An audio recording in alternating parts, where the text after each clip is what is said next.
ఓం శ్రీ మాత్రే నమః శ్రీ గురుభ్యో నమః. మన ఛానల్లోకి స్వాగతం. జ్యోతిష్య శాస్త్రం ప్రకారం సంవత్సరానికి ఒక్కసారి మాత్రమే రాశిని మార్చే గురుగ్రహం ఈసారి అంటే దాదాపుగా 12 సంవత్సరాల తర్వాత యోగస్థానమైన మిథున రాశిలోకి గురువు మే నెల 15వ తేదీన ప్రవేశించారు. ఈ సందర్భంగా గోచారంలో భారీ మార్పులు సంభవించబోతూ ఉన్నాయి. అలాగే బ్రహ్మాండమైన యోగాలు పట్టబోతూ ఉన్నాయి. దీని కారణంగా తులారాశి వారికి గురువు రాశి మార్పు వల్ల మీ జీవితంలో ఊహించని అద్భుతమైన యోగవంతమైన ఎన్నో పరిణామాలు జరగబోతూ ఉన్నాయి. అయితే గురువు రాశి మార్పు వల్ల ఆ ఊహించని పరిణామాల గురించి ఇప్పుడు మనం తెలుసుకోబోతున్నాం. కాబట్టి ఈ వీడియోని తులారాశి వారు ఎక్కడా కూడా స్కిప్ చేయకుండా చివరి వరకు చూడండి. అలాగే ఈ వీడియోకి ఒక్క లైక్ ఇచ్చి ఓం నమ శివాయ అని కామెంట్ని చేయండి. ఇక వివరాలకు వెళ్తే గోచారంలోని 9 గ్రహాలలో అతి ముఖ్యమైన అతి పెద్ద గ్రహం ఏది అంటే గురుగ్రహం. ఇక ఈ గురువుకు చక్కటి ప్రత్యేకతలు ఉన్నాయి. గురువు ముఖ్యంగా శుభానికి, శుభకార్యాలకు, పెళ్లిళ్లకు, పనులకు, శక్తికి కారకత్వాలు వహిస్తాడు.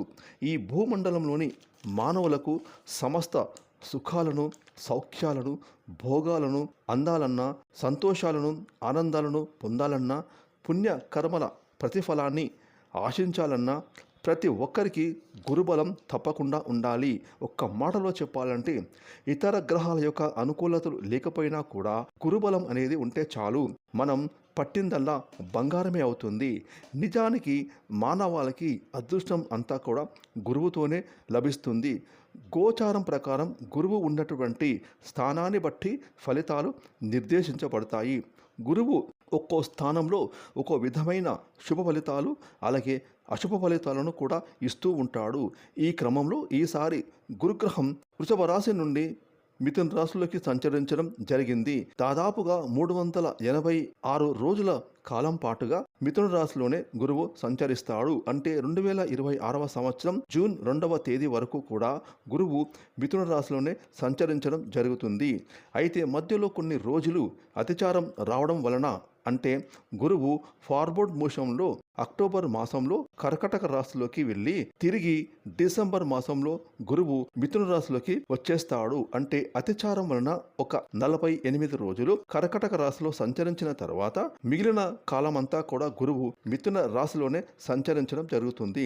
ఇక జ్యోతిష శాస్త్రం ప్రకారం మానవాళికి ఎంతగానో అవసరమైన గురువు ప్రత్యేకమైన ఈ బృహస్పతి తులారాశి వారికి శుభాలను కలగజేస్తాడా లేదా అశుభాలను కలగజేస్తాడా అనే విషయాలు ఇప్పుడు మనం తెలుసుకుందాం. తులారాశి రాశి చక్రంలో 7వ రాశి. చిత్తా నక్షత్రం 3-4 పాదాలు, స్వాతి నక్షత్రం 1-2-3-4 పాదాలు, విశాఖ నక్షత్రం 1-2-3 పాదాలు, మొత్తం 9 నక్షత్ర పాదాలు ఈ రాశికి చెందుతాయి. ఈ రాశికి అధిపతి శుక్రుడు. ఇక్కడ తులారాశి వారికి భాగ్యస్థానం అంటే 9వ స్థానమైన మిథున రాశిలో గురువు సంచరించడం జరుగుతుంది. ఈ సందర్భంగా తులారాశి వారికి అపారమైన భోగభాగ్యాలు అంది వస్తాయి. అలాగే ఎన్నో అద్భుతమైన యోగాలు కలిసి వస్తాయి. ఇప్పటి వరకు మీకు అష్టమ స్థానంలో సంచారం చేసిన గురువు ఆర్థిక పరంగా, కుటుంబం పరంగా మిమ్మల్ని ఇబ్బందులు పెట్టిన గురువు ఇక నుండి మీకు పూర్తిగా యోగాలను ఇవ్వబోతూ ఉన్నాడు. మీరు చేస్తున్న పుణ్యం తాలూకు ఫలితాన్ని అనుభవించబోతున్నారు. అది కూడా ఇప్పుడు మీరు రెట్టింపు ఫలితాలు పొందుకోబోతున్నారు. కోటి జన్మల పుణ్యాన్ని ఆర్జిస్తారు. ఇందులో ఏమాత్రం డౌట్ లేదు అని చెప్పొచ్చు. బ్రహ్మాండమైన సుఖం, భోగం, భాగ్యం మరియు ఆనందం విశేషంగా మీకు ప్రాప్తిస్తాయి. ఇక ఎవరైనా ఈ తులారాశిలో ప్రభుత్వ ఉద్యోగం కోసం ప్రయత్నించే వారికి చక్కగా అనుకూలత కలుగుతుంది. ఈ సమయంలో వీరికి దయాగుణం పెరుగుతుంది. తీర్థయాత్రలు కుటుంబంతో కలిసి సందర్శించుకుంటారు. పెద్దవారి ఆశీస్సులను పొందుకుంటారు. గురువులను సేవించుకుంటారు. భక్తితో బ్రహ్మాండమైన దేవతారాధన చేసుకుంటారు. విద్యార్థులకు విద్యాపరమైన విషయాల్లో విశేషమైన అనుకూలతలు పెరుగుతాయి. నిజంగా చెప్పాలంటే మీ ఇంట్లో శుభకార్యాలు ఖచ్చితంగా జరుగుతాయి. ప్రభుత్వ ఉద్యోగాలలో అనుకూలతలు పెరుగుతాయి. పితృ సంబంధమైన ఆస్తుల వ్యవహారాలు ఒక కొలికి వస్తాయి. అడ్మినిస్ట్రేషన్ పవర్ పెరుగుతుంది. ఒక్క మాటలో చెప్పాలంటే 9వ స్థానంలో గురువు సంచరించడం వల్ల 1,00,000 దోషాలకు పరిహారం చూపిస్తుంది.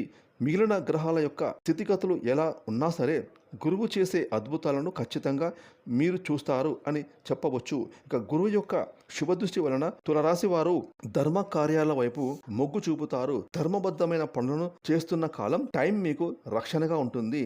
కోర్టుకు సంబంధించిన వ్యవహారాల్లో అనుకూలతలు పెరుగుతాయి. అలాగే వివాదాల నుండి బయటపడతారు. అన్యాయాల నుండి అక్రమాల నుండి మీరు తప్పించుకుంటారు. న్యాయం మరియు ధర్మం మిమ్మల్ని రక్షిస్తాయి. అయితే మీరు కూడా ధర్మంగా న్యాయంగా ఉండడం అనేది అవసరమవుతుంది. ఇక తులరాశి వారికి ఈ సమయంలో సమాజంలో మీ పేరు ప్రతిష్టలు పెరుగుతాయి.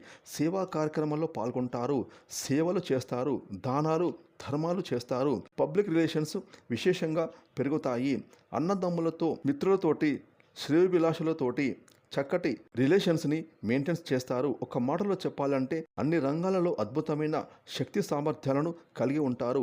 ఆత్మవిశ్వాసంతో ధైర్య సాహసాలతో కలిగి ఉంటారు. మీలో ఉన్న క్రియేటివిటీ ఈ సమయంలో బయటపడుతుంది.